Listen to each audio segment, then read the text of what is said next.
आज आधुनिक भारत का इतिहास जो सीरीज हमारी चल रही थी दोस्तों, उस सीरीज के अंदर आज मैं आपके लिए लेके आया हूँ दोस्तों अपना चैप्टर 3। तो दोस्तों अभी तक हम पढ़ चुके हैं अपना चैप्टर 1 और चैप्टर 2। चैप्टर 1 के अंदर दोस्तों हमने पढ़ा उत्तर मुगल शासक, और चैप्टर 2 के अंदर दोस्तों हमने पढ़ा भारत में यूरोपीय कंपनियों का आगमन। चैप्टर 2 हमने दो पार्ट में पढ़ा था, पार्ट ए और पार्ट बी में। ऐसे मैं आपके लिए लेके आया हूँ चैप्टर 3। चैप्टर 3 जो हमारा संबंधित है वो संबंधित है दोस्तों महत्वपूर्ण रियासतें। तो चैप्टर 3 के अंदर हम जो भी महत्वपूर्ण रियासतें हैं जैसे कि कर्नाटक हुआ, हैदराबाद हुआ, मैसूर हुआ, बंगाल हुआ, अवध हुआ, मराठा हुआ, हम इन सब के बारे में इसमें पढ़ेंगे। तो चैप्टर के अंदर मैं पार्ट वाइज आपको ये पढ़ाऊंगा। तो चैप्टर 3 जो रहेगा वो हमारा रहेगा महत्वपूर्ण रियासतें, उसका पार्ट ए आज मैं स्टार्ट कर रहा हूँ। तो आज सबसे पहले मैं आपके लिए लेके आया हूँ कर्नाटक रियासत।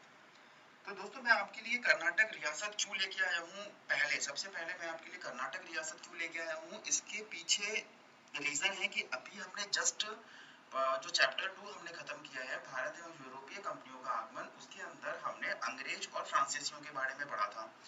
तो वहां पे हमने अंग्रेज ईस्ट इंडिया कंपनी और फ्रांसीसियों की जो कंपनी थी उन दोनों के बारे में हमने थोड़ा बहुत एक ब्रीफ वहां पे डिस्कशन किया था। लेकिन ये जो चैप्टर है दोस्तों जो मैं आपके लिए लेके आया हूँ, इसके अंदर पहले कर्नाटक लेके आया हूँ क्योंकि कर्नाटक के अंदर 3 युद्ध हुए हैं जिनको अपन कर्नाटक युद्ध बोलते हैं।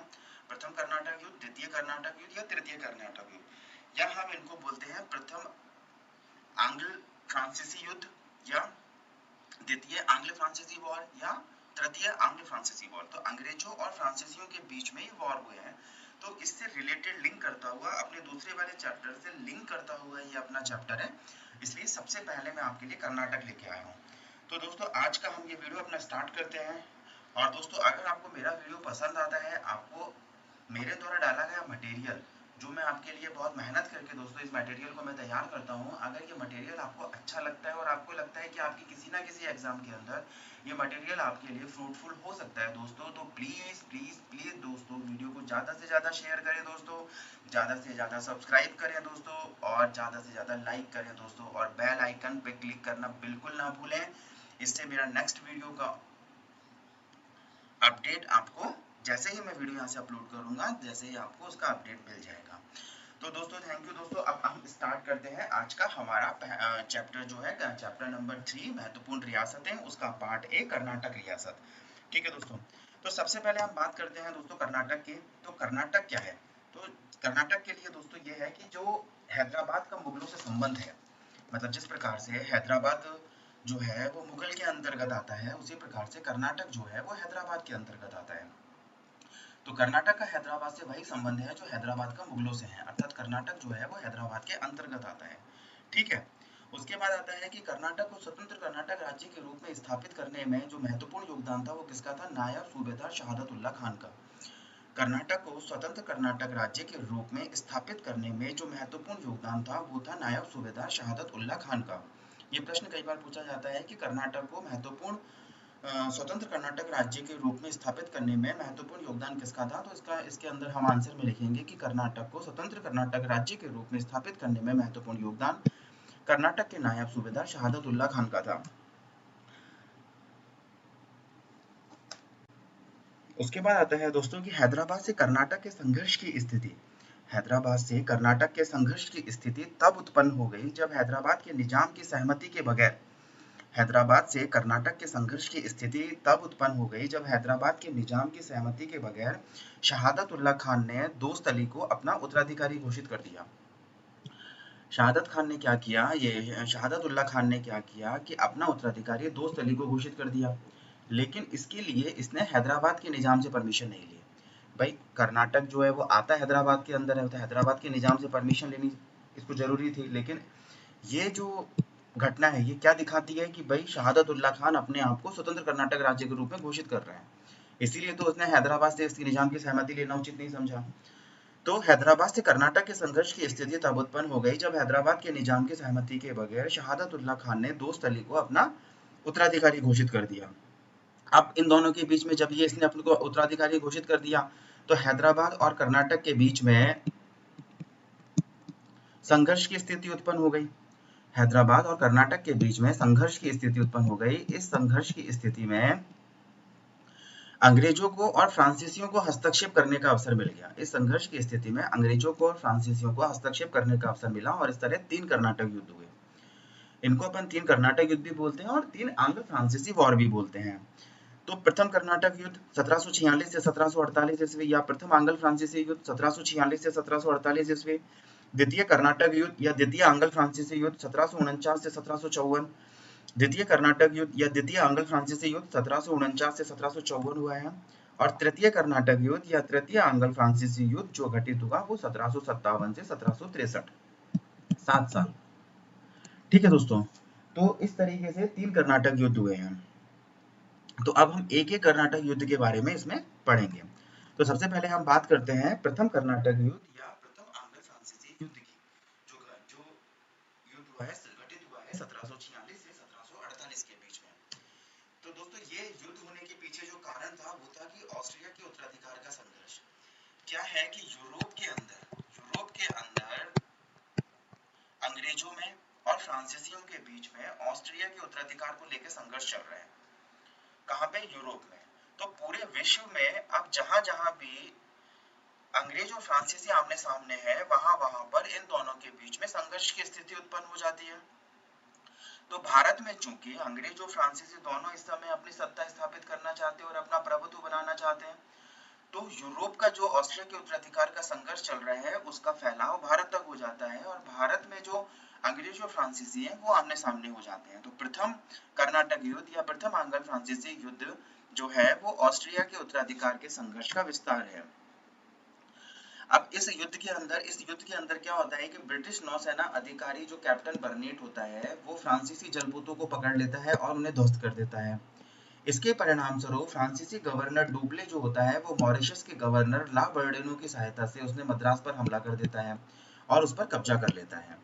ठीक है, जब मद्रास पर हमला करता है तो कर्नाटक का नवाब जो होता है अनवरुद्दीन है। जब मद्रास पर हमला किया जाता है तो कर्नाटक का नवाब अनवरुद्दीन होता है, वो बोलता है अरे यार तुम दोनों अंग्रेज और फ्रांसीसियों को कि भाई तुम यहाँ पे आके मेरी जमीन पे क्यों लड़ रहे हो।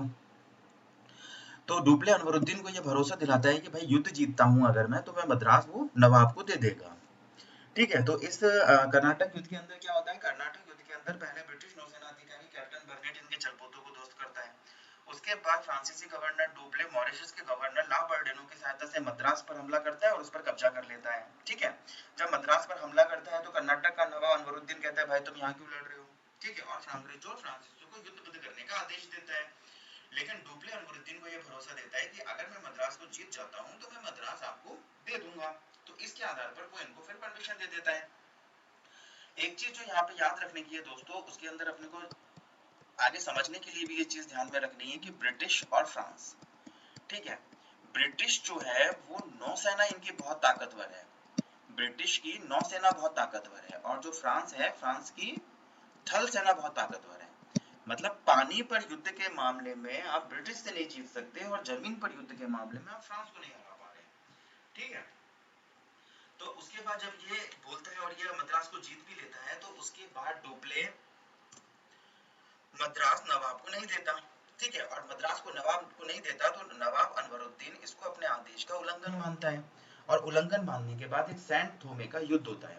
सेंट थोमे मद्रास के पास एक जगह है जहां पर कर्नाटक के नवाब अनवरुद्दीन की सेना और फ्रांसीसियों के सैनिकों के बीच में युद्ध होता है।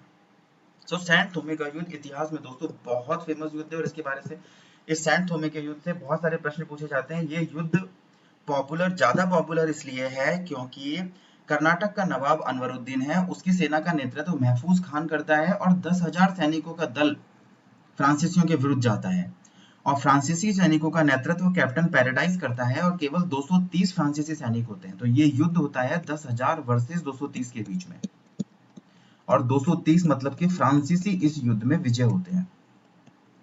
तो ऐतिहासिक महत्व इस युद्ध का ज्यादा क्यों है दोस्तों? वो ज्यादा है इस रीजन से कि ये युद्ध जो कर्नाटक का नवाब अनवरुद्दीन की 10,000 सैनिकों की सेना को फ्रांसीसियों की केवल 230 सैनिक हराते हैं, इसलिए यह युद्ध सेंट थोमे का युद्ध इतिहास में बहुत ज्यादा पॉपुलर है। ठीक है दोस्तों, तो सेंट थोमे के युद्ध के पीछे कारण क्या था कि भाई जब डुप्ले ने अनवरुद्दीन को ये बोला था कि वह मद्रास जीतने के बाद आपको दे देगा, नवाब को दे देगा, लेकिन जब डुप्ले ने मद्रास को जीतने के बाद उसे अनवरुद्दीन को वापस नहीं दिया तो उसके बाद महफूज खान के नेतृत्व में अनवरुद्दीन ने 10,000 सैनिकों का एक दल फ्रांस के विरुद्ध भेजा और फ्रांस के अंदर फ्रांसीसी सैनिकों का नेतृत्व इस समय कैप्टन पैराडाइज कर रहा है। उसने 230 सैनिकों के साथ में अनवरुद्दीन के 10,000 सैनिकों का मुकाबला किया और बड़ी बात यह है इस युद्ध के अंदर, इस युद्ध में नवाब की सेना की पराजय होती है और फ्रांसीसी जीत जाते हैं। इसके बाद दोस्तों जो यूरोप के अंदर ऑस्ट्रिया के उत्तराधिकार का जो संघर्ष चल रहा होता है, उसी समय यूरोप में फ्रांसीसी और अंग्रेजों के बीच में एक संधि हो जाती है जिसे बोलते हैं एक्स ला शापेल की संधि। क्या बोलते हैं दोस्तों उसे बोलते हैं एक्स ला शापेल की संधि। इस संधि के तहत ऑस्ट्रिया के उत्तराधिकार का युद्ध समाप्त हो जाता है और अब जैसे ही ऑस्ट्रिया के उत्तराधिकार का युद्ध समाप्त होता है तो अब विश्व में जिस प्रकार से इसके ऑस्ट्रिया के उत्तराधिकार के संघर्ष के फलस्वरूप जिस प्रकार से युद्ध भारत में भी फैल गया था, उसी प्रकार जैसे ही यूरोप में शांति होती है वैसे ही भारत में भी शांति हो जाती है और फ्रांसीसी और अंग्रेज ने एक दूसरे के जीते हुए प्रदेश एक दूसरे को वापस कर देते हैं। तो फ्रांसीसियों ने जो मद्रास जीता था अंग्रेजों से, वो अंग्रेजों को वापस कर देता है और इस एक्स ला शापेल की संधि के तहत प्रथम कर्नाटक युद्ध भी समाप्त हो जाता है। तो इस तरीके से दोस्तों यह है अपना प्रथम कर्नाटक युद्ध। तो इसके बाद अपन पढ़ते हैं दोस्तों द्वितीय कर्नाटक युद्ध, या इसको बोलते हैं अपन द्वितीय आंग्ल फ्रांसीसी युद्ध। ये 1749 से 1754 के बीच में हुआ। तो द्वितीय कर्नाटक युद्ध का जो कारण था वो हैदराबाद और कर्नाटक के उत्तराधिकार की समस्या और यूरोपीय शक्तियों की राजनीतिक महत्वाकांक्षा के कारण यह युद्ध हुआ। यह युद्ध क्यों हुआ दोस्तों कि हैदराबाद और कर्नाटक के अंदर उत्तराधिकार की समस्या और यूरोपीय शक्तियों की राजनीतिक महत्वाकांक्षा के कारण हुआ। तो हैदराबाद के अंदर जो सत्ता में है वो है नासिर जंग। नासिर जंग की सत्ता को चुनौती दे रहे हैं मुजफ्फर जंग। ठीक है, हैदराबाद में जो सत्ता में काबिज है अभी वो है नासिर जंग, लेकिन नासिर जंग की जो सत्ता है उसको चुनौती दे रहा है मुजफ्फर जंग। कर्नाटक के अंदर अनवरुद्दीन है और अनवरुद्दीन की सत्ता को चुनौती दे रहा है उसका बहनोई चंदा साहब। ठीक है, तो दोस्तों ये हो गया हैदराबाद और ये हो गया कर्नाटक। तो हैदराबाद के अंदर नासिर जंग की सत्ता को कौन चुनौती दे रहा है? मुजफ्फर जंग चुनौती दे रहा है। और कर्नाटक के अंदर अनवरुद्दीन की सत्ता को कौन चुनौती दे रहा है? उसका बहनोई चंदा साहब चुनौती दे रहा है। तो फ्रांसीसी गवर्नर जो डुप्ले है, डुप्ले ने हैदराबाद में साथ दिया मुजफ्फर जंग का और कर्नाटक में साथ दिया चंदा साहब का। इसको याद करने के लिए दोस्तों सबसे बेस्ट ट्रिक यही है कि जो चुनौती दे रहा है उसका साथ दे रहे हैं फ्रांसीसी और जो सत्ता में काबिज है उसका साथ दे रहे हैं अंग्रेज। चुनौती कौन दे रहा है हैदराबाद में? मुजफ्फर जंग। तो मुजफ्फर जंग का साथ कौन दे रहा है? फ्रांसीसी गवर्नर डुप्ले। कर्नाटक में चुनौती कौन दे रहा है? चंदा साहब। तो चंदा साहब का साथ कौन दे रहा है? फ्रांसीसी। सत्ता में हैदराबाद में कौन काबिज है? नासिर जंग। तो नासिर जंग का साथ कौन दे रहा है? अंग्रेज। कर्नाटक में सत्ता में कौन काबिज है? अनवरुद्दीन। तो अनवरुद्दीन का साथ कौन दे रहा है? अंग्रेज। ठीक है दोस्तों, तो ये एक चार्ट के माध्यम से भी दोस्तों मैंने छोटा सा आपके लिए बनाया है कि हैदराबाद के अंदर अंग्रेज साथ देते हैं नासिर जंग का और अनवरुद्दीन का, फ्रांसीसी देते हैं मुजफ्फर जंग का और चंदा साहब का। हैदराबाद के अंदर किस किस के अंदर सत्ता का संघर्ष हो रहा है? नासिर जंग और मुजफ्फर जंग के बीच में। कर्नाटक के अंदर किस किस के बीच में सत्ता के लिए संघर्ष हो रहा है? अनवरुद्दीन में और चंदा साहब में। ठीक है दोस्तों, तो अंग्रेज साथ देते हैं नासिर जंग और अनवरुद्दीन का, फ्रांसीसी साथ देते हैं मुजफ्फर जंग और चंदा साहब का। तो दोस्तों अब होती है अंबूर की लड़ाई। कौन सी लड़ाई होती है? अंबूर की लड़ाई। 1749 में वेल्लोर के समीप अंबूर नामक स्थान पर डुप्ले मतलब कि फ्रांसीसी, मुजफ्फर जंग और चंदा साहब की सेना, फ्रांसीसी में मैं लिख लेता हूँ डुप्ले क्योंकि फ्रांसीसी को गवर्नर जो है वो है डुप्ले। तो डुप्ले, मुजफ्फर जंग और चंदा साहब ने कर्नाटक के नवाब अनवरुद्दीन को पराजित कर उसकी हत्या कर दी और इस तरह चंदा साहब को कर्नाटक का नवाब घोषित कर दिया। ठीक है, तो कर्नाटक के अंदर अनवरुद्दीन की सेना को पराजित कर देते हैं डुप्ले, मुजफ्फर जंग और चंदा साहब की सेना मिलकर, और यहाँ पे बना देते हैं चंदा साहब को कर्नाटक का नवाब बना दिया जाता है। सेम उसी प्रकार हैदराबाद के अंदर नासिर जंग को भी एक संघर्ष में पराजित कर दिया जाता है 1750 में और उसके स्थान पर मुजफ्फर जंग को हैदराबाद का निजाम बना दिया जाता है। ठीक है दोस्तों, तो अंबूर की लड़ाई के अंदर वेल्लोर के समीप अंबूर नामक स्थान पर डुप्ले, मुजफ्फर जंग और चंदा साहब ने कर्नाटक के नवाब अनवरुद्दीन को पराजित कर उसकी हत्या कर दी और इस तरह चंदा साहब जो है वो कर्नाटक का नवाब घोषित हो जाता है। और हैदराबाद के अंदर भी 1750 में एक संघर्ष में नासिर जंग की को पराजित करके उसकी हत्या कर दी जाती है और उसके स्थान पर मुजफ्फर जंग को हैदराबाद का निजाम बना दिया जाता है। ठीक है दोस्तों, उसके बाद अब जब ये दोनों अपने अपने क्षेत्र में ये दोनों जीत गए हैं डुप्ले की सहायता से, मुजफ्फर जंग और चंदा साहब जब जीत जाते हैं तो अब ये डुप्ले को, क्योंकि ये तो इनको तो फायदा चाहिए भाई, फ्रांसीसी अगर साथ दे रहे हैं तो किसी न किसी फायदे के लिए तो दे रहे हैं, अगर अंग्रेज साथ दे रहे हैं तो वो किसी न किसी रिवॉर्ड के लिए तो साथ दे रहे हैं। तो इस तरीके से अब इनको मुजफ्फरजंग जो है वो डुप्ले को मसूलीपट्टनम और पौंडीचेरी का क्षेत्र देता है। साथ ही कृष्णा नदी से लेकर कन्याकुमारी तक के क्षेत्र का गवर्नर घोषित कर देता है। मुजफ्फरजंग डुप्ले को मसूलीपट्टनम और पौंडीचेरी का क्षेत्र देता है, साथ ही कृष्णा नदी से लेकर कन्याकुमारी तक के क्षेत्र का इसको गवर्नर घोषित कर देता है। ठीक है, चंदा साहब पौंडीचेरी के अधीन 80 गांव डुप्ले को दे देते हैं और डुप्ले बुस्सी के नेतृत्व में एक सैन्य टुकड़ी हैदराबाद में स्थापित कर देता है। डुप्ले बुस्सी के नेतृत्व में एक सैन्य टुकड़ी हैदराबाद में स्थापित कर देता है। ठीक है, उसके बाद 1751 में मुजफ्फरजंग की मृत्यु हो जाती है। मुजफ्फरजंग कहाँ पर है? हैदराबाद में। तो मुजफ्फरजंग की मृत्यु हो जाती है 1751 में। उसकी जगह पर सलावत जंग को हैदराबाद का निजाम बना देता है फ्रांसीसियों की सहायता से। ठीक है, फ्रांसीसियों की सहायता से सलावत जंग हैदराबाद का निजाम बन जाता है। तो सलावत जंग जो है वो फ्रांसीसियों को मुस्तफानगर, चिरक्कल और राजमुंदरी के क्षेत्र दे देता है। तो सलावत जंग क्या दे देता है? मुस्तफानगर, चिरक्कल और राजमुंदरी के क्षेत्र दे देता है। सलावत जंग कौन है? सलावत जंग है हैदराबाद का निजाम। हैदराबाद का निजाम किसकी सहायता से बना? फ्रांसीसियों की सहायता से। तो सलावत जंग किसके हटने पर हैदराबाद का निजाम बना? चूंकि मुजफ्फरजंग की मृत्यु हो जाती है 1751 में, इसलिए फ्रांसीसियों की सहायता से सलावत जंग हैदराबाद का निजाम बन जाता है और सलावत जंग फ्रांसीसियों को मुस्तफानगर, चिरक्कल और राजमुंदरी के क्षेत्र दे देता है। ठीक है, अब आगे क्या होता है कि रॉबर्ट क्लाइव जो अंग्रेज है उसने त्रिचापल्ली के फ्रांसीसी घेरे को तोड़ने का यह असफल प्रयास करता है। लेकिन बाद में जो रॉबर्ट क्लाइव है वो कर्नाटक की राजधानी अर्काट पर हमला कर देता है। कहाँ हमला कर देता है? कर्नाटक की राजधानी अर्काट पर।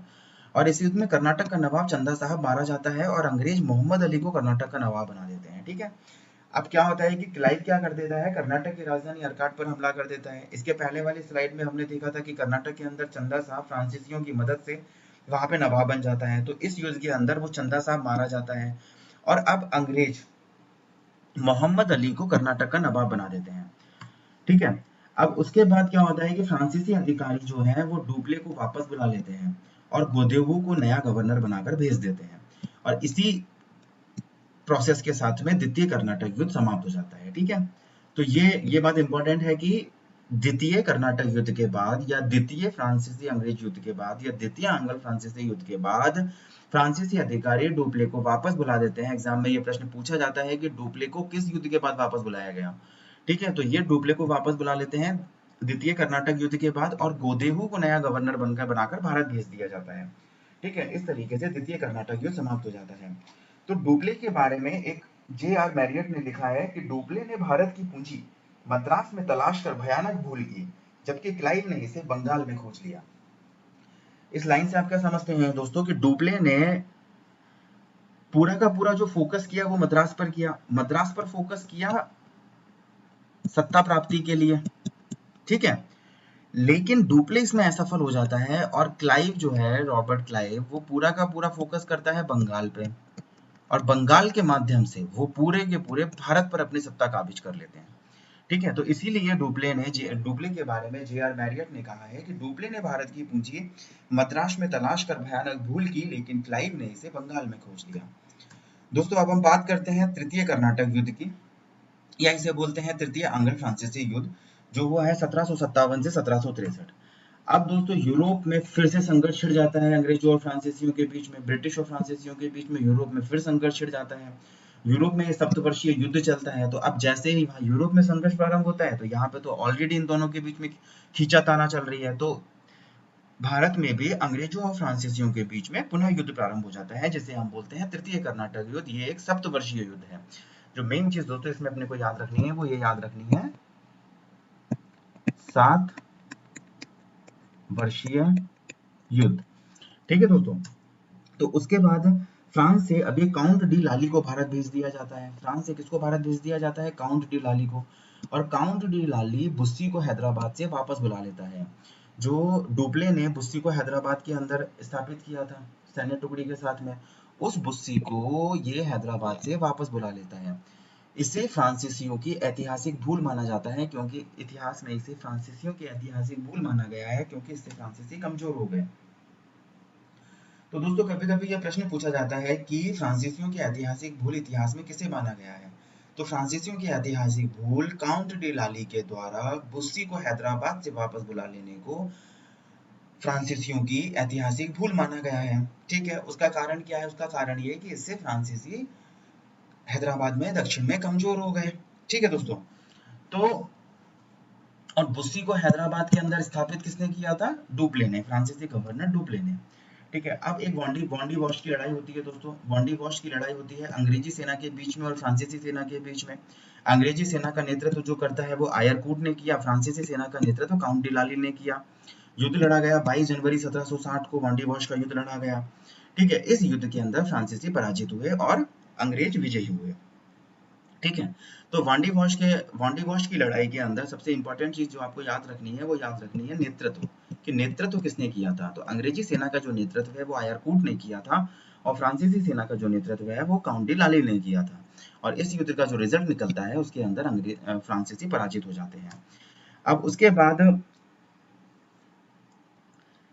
यूरोप के अंदर अंग्रेजों 1763 में अंग्रेजों और फ्रांसीसियों के बीच में पेरिस की संधि हो जाती है और पेरिस की जैसे ही संधि होती है वैसे ही यूरोप में युद्ध बंद हो जाता है और यूरोप में युद्ध बंद होते ही जितनी भी जगह विश्व में अंग्रेजों और फ्रांसीसियों के बीच में युद्ध चल रहा होता है वो सब बंद हो जाता है। तो पेरिस की संधि के साथ में ही तृतीय कर्नाटक युद्ध भी समाप्त हो जाता है। लेकिन पेरिस की संधि के अंदर सबसे महत्वपूर्ण बात जो है दोस्तों वो ये है कि पेरिस की संधि के अंतर्गत फ्रांसीसी कंपनी को प्योर व्यापारी कंपनी मान लिया जाता है, इन्हें कोई राजनीतिक अधिकार नहीं दिया जाता है।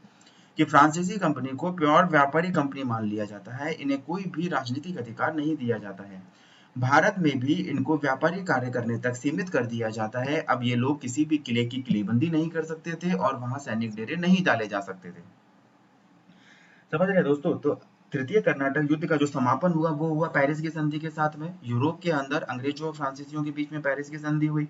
उस पेरिस की संधि के होने के बाद अपने यहाँ पे तृतीय कर्नाटक युद्ध की भी समाप्ति हो जाती है। लेकिन पेरिस की संधि की सबसे महत्वपूर्ण बात जो है वो ये है दोस्तों कि पेरिस की संधि के परिणाम स्वरूप फ्रांसीसी कंपनी को केवल एक प्योर व्यापारी कंपनी का दर्जा प्राप्त हो जाता है और इसे सारे राजनीतिक अधिकार इसे छीन लिए जाते हैं। ये अपने किले की किलेबंदी नहीं कर सकती है और वहां पर सैनिक डेरे नहीं डाले जा सकते हैं। तो इस तरीके से दोस्तों ये 3 कर्नाटक युद्ध हुए हैं। प्रथम कर्नाटक युद्ध, द्वितीय कर्नाटक युद्ध और तृतीय कर्नाटक युद्ध। सबसे मेन चीज जो हमें कर्नाटक के बारे में याद रखनी है वो ये याद रखनी है एक्चुअली कर्नाटक और हैदराबाद की लड़ाई, मेनली जो कर्नाटक और हैदराबाद की लड़ाई थी वो कर्नाटक और हैदराबाद की ना होकर अंग्रेजों और फ्रांसीसियों की लड़ाई बन जाती है। और इस कर्नाटक युद्ध के बाद में फ्रांसीसियों का प्रभुत्व खत्म हो जाता है और अंग्रेज प्रभुत्व सत्ता में आ जाते हैं। तृतीय कर्नाटक युद्ध के बाद तो बिल्कुल ये पेरिस की संधि के बाद ये निश्चित हो जाता है कि फ्रांसीसी अब यहाँ पर केवल व्यापार करेंगे और कोई भी किसी भी प्रकार का राजनीतिक अधिकार प्राप्त नहीं करेंगे। तो इस तरीके से दोस्तों ये कर्नाटक रियासत अपनी खत्म हो जाती है दोस्तों। तो थैंक यू दोस्तों, और आपको मेरा चैनल प्लीज दोस्तों इसको लाइक करें, ज्यादा से ज्यादा सब्सक्राइब करें और बेल बटन पे क्लिक करना ना भूलें दोस्तों। और चूंकि दोस्तों अभी बहुत ज्यादा महामारी चल रही है कोरोना, तो इसी के लिए एक मैसेज मेरी तरफ से आपके लिए, stay home, stay safe and maintain social distancing. Thank you दोस्तों।